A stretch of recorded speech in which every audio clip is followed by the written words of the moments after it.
Hello everyone and welcome to Sinful Gaming. I hope you're all doing well, I hope you're all staying safe, and most of all, I hope you're all fighting out war against the grey. Today's video we're going to start collecting Age of Sigmar Warcry, and today we're going to take a look at the Spire Tyrants. In this video we're going to go through, talk about the Spire Tyrants box set, and talk about all the miniatures you can build and use for the warband and how they work on the tabletop. We're then going to take a look at some allies, some monsters and stuff like that we can use to expand upon and create some alternate warband rosters for our Spire Tyrants, or indeed have some extra models in there for a campaign play. Now, it should be said at this point as well, you don't need to grab these extra models. You can play with the Spire Tyrants box set straight out the box. It's around 1,000 renown, perfect for game size of what most people will be playing Warcry at. Fantastic place to start with your Warcry warband. So if you just want to play a game straight out of the box, pick up one of these Warcry boxes. You can find the rules for most of the warbands, excluding the brand new ones coming out in the Heart of Gur, so things like Rotmire Creed and the Horns of Hashut, etc. You can find the rules for them free to download, along with the core rules for Warcry on warhammercommunity.com. Now, with that said, we're going to do a sample army list showing you an expanded and alternate warband roster. You can use some inspiration for maybe creating your own warband roster as well. But let's talk about the Spire Tyrants. And so the first model we get in this is the Pit Champion, who is a pretty decent leader, one of the better leaders for one of the generic Warcry warbands. He has two different weapons he carries on him, with one of them being a 1-inch range 4 attack strength 5 to 5 damage weapon, and the other, his flail there, being a 3-inch range 4 attack strength 4 1 4 damage weapon. He's also got 22 wounds, a couple of extra than what you see on the generic sort of fighters. His rune mark will allow him to do Champion of the War Pits, where a fighter can only use his ability if they've taken down an enemy fighter, and until the end of the battle round they add one to the attacks characteristic of friendly fighters around them within 6 inch. Now he has a nice couple of warriors around him, which are his more elite fighting champions, and the first of these is the Bestigor Destroyer, the Beastman model for the warband.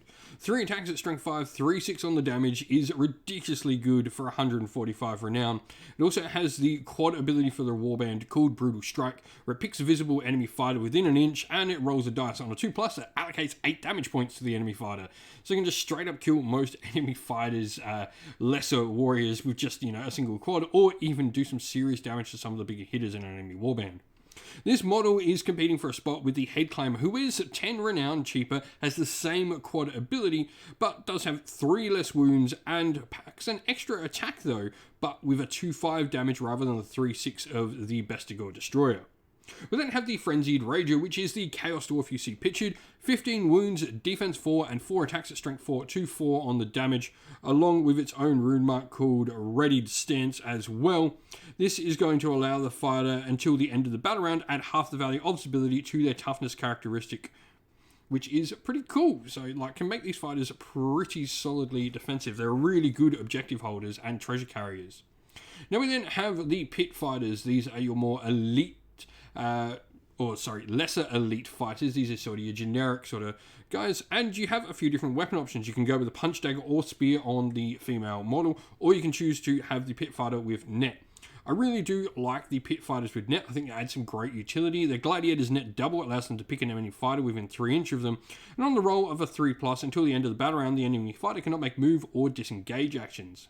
We then have 3 Pit Veterans. These are the more hardened warriors we have available to us, and you can have a couple of different options with either the shields or the dual weapons. For me, it's all about those shields. Making them be able to be toughness 5 is super good. They're also going to have 3 attacks at strength 4, though you get an extra attack dropping down to defense 4 if you go with the dual weapons. You're also going to have the Shield Ram ability on those warriors with the shield, where they can allocate some damage to enemies when they're in close combat. And they're also going to have the Readied Stance rule with the shields as well, and on the Pit Fighters. So you've got some really cool defensive options to play around with this particular warband, on top of some really deadly combat troops. And so where to go to next? I think a Spire Tyrants box set, picking up a second one is great. This gives you the option for playing with a second Bestigor Destroyer, who is certainly something worth having, along with the Nets and Frenzied Rages. You're definitely wanting more of those sort of secondary mid-range troops, I think, with this warband.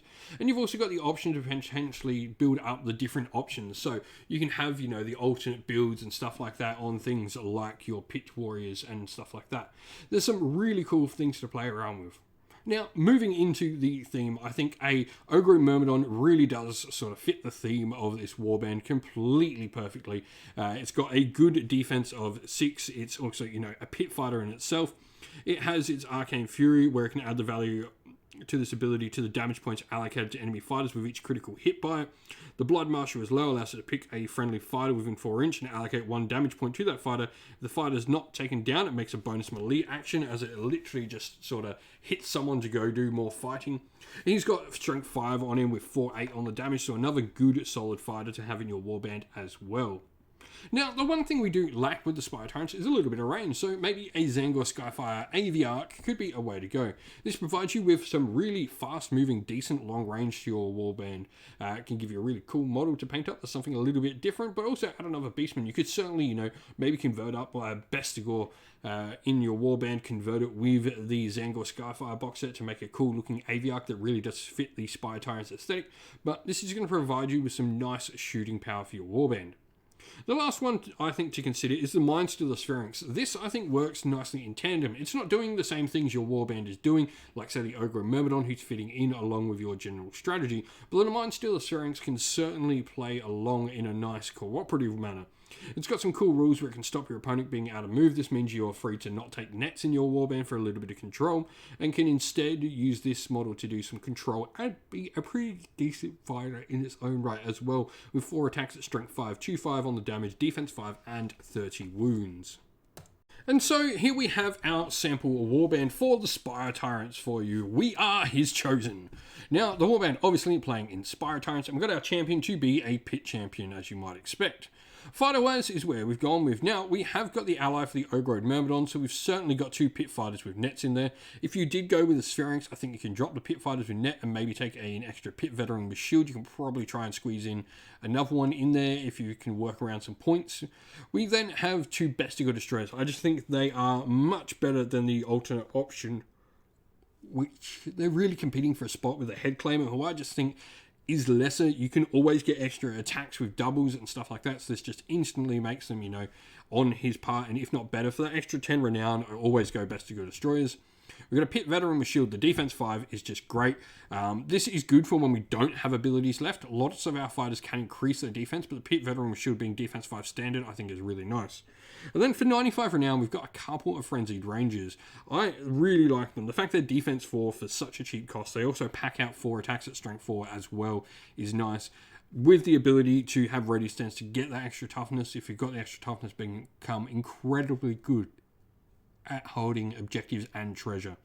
Like we said though, we've got the Ogre and Myrmidon in allies. This can easily be swapped out. It's the most expensive of the lots we looked at, so you can certainly swap him out for any of the other options. I do think that him or the Syrinx is the way to go, but an AV Arc certainly is another cool alternate option. Now, we've got 20 renown spare in this, and 150 wounds is decently above the average of 120 to 140 wounds, which is normally what you see, and 9 activations is smack bang in the middle of that 8 to 11-ish, 12-ish activations you see on average in Warcry. If you've been playing with the Spire Tyrants, let us know how you've been going and what you would do down in the comments below. And so that is the end of the video. We hope you all enjoyed it. If you did, please don't forget to leave a like and subscribe to the channel. If you haven't already, come and join our Discord and join in the conversation there. We chat all things wargaming and other things besides as well. If you'd like to do that, you can come join via the descriptions link to the server. Now, also linked down in the video's description is the best ways to support the channel via Patreon or YouTube members, or indeed grabbing some merch from our merch stores on either Teespring or on Ko-fi. As a special thank you to everyone who does support the channel on Patreon and YouTube members, we'd like to give you all a shout out. So thank you to our Patreons, Christian Weir, Soren, Kenny Lyle, Alder and Shot First, Andrew Bowen, Nathan Fee, The Rising 8, Q Dynamic, Anthony B, JJ Austrian, Average Wargamer, Domir, Mark Harvey, James Cater, Bloobs, Benjamin Swallows, Red Martin, Aaron DeHaven, Kevin Bowman, and Iron Grinch. And a special thank you to our YouTube members, Green Roots Gaming, Ronya, Lock Lorick, The Johnny84, David Ellsworth, Wolfric Nick, Broken Chef, Ariana Edwards, Revenar, Pink Nico Fire, Robin Man Killer, Monty Tabletop Terrain, John Castle, Davis Weir, and James South. Lastly, a special thank you to Lady Witchfox Art, who does all the amazing artwork for the channel as well. Couldn't do this without you. Thank you all to everyone for watching once again. Don't forget to like and subscribe and drop a comment down below. Stay safe, stay well, and most of all, keep fighting that war against the Grey. Ciao for now.